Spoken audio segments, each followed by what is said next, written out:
Assalamualaikum warahmatullahi wabarakatuh. Students, today I am going to teach you a beautiful and very simple poem.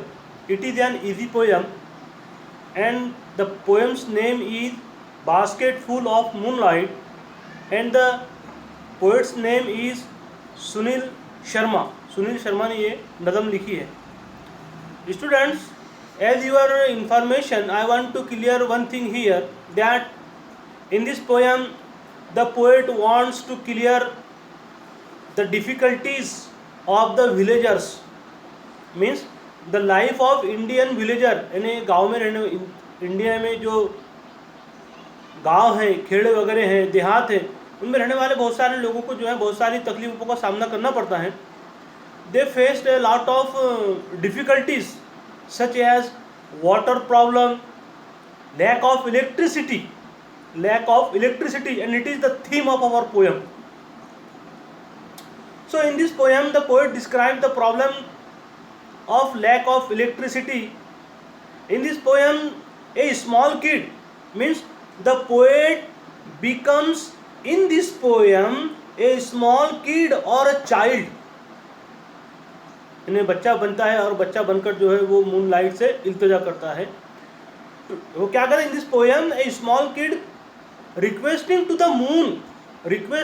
The moon because the whole village, whole पूरा, entire, ENTIRE, because the entire village goes to the city for work and the road is very tough.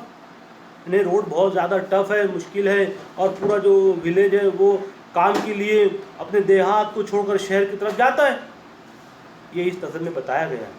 Now come on our topic and see the page number 18 and see carefully the stanza number first. O moon give me moon light basket full और 2 baskets full with seeds of moonlight.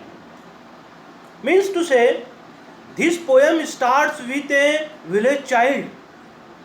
एक देहात का एक बच्चा है, वो उससे इस पोएम की शुरुआत हुई है. Who is talking, वो कह रहा है, और who is requesting to the moon, वो चांद से इल्तिजा कर रहा है. Who is requesting to the moon to give him sufficient quantity of the seeds of moonlight. कि मूनलाइट की जो सीड्स है, जो बीज हैं, जिससे रोशनी हो सके, ऐसे वो बीज मांग रहा है. क्यों मांग रहा है वो हम नेक्स्ट स्टांजा में देखेंगे. The child request to the moon to give him a basket full, यानी एक बास्केट भर के आप दे दीजिए, और 2 baskets full of the moon light. एक बास्केट भर या फिर 2 बास्केट भर के आप मुझे जो है मून लाइट सीड्स दे दीजिए. So the question is arised here. यहाँ पर एक सवाल ये बनता है, पैदा होता है, why does the child request the moon to give him a basket full of moon light. वो बास्केट भरकर वो मून लाइट क्यों मांग रहा है. इस क्वेश्चन का आंसर हमको मिलेगा सेकंड स्टांजा में. Listen carefully. From the city to my village on the sides of the path I want to sow SOW. Sow means बोना, यानी इंग्लिश में हम उसे कहेंगे put the seeds in the soil यानी मिट्टी, के मिट्टी में किसी चीज़ को, बीज को बोना. देखो क्या कहता है इसमें. The poet says that the child wishes to sow the shining moons of light on the sides of the road भी कहते हैं. We can use path, we can use route, ROUT, from the city to his village, यानी शहर से अपने गांव से लेकर, अपने देहात से लेकर शहर तक वो चारों रास्तों के दोनों साइड से बीज बोना चाहता है. उसका मतलब ये है, means the child request to the moon to give him a basket full of moon light.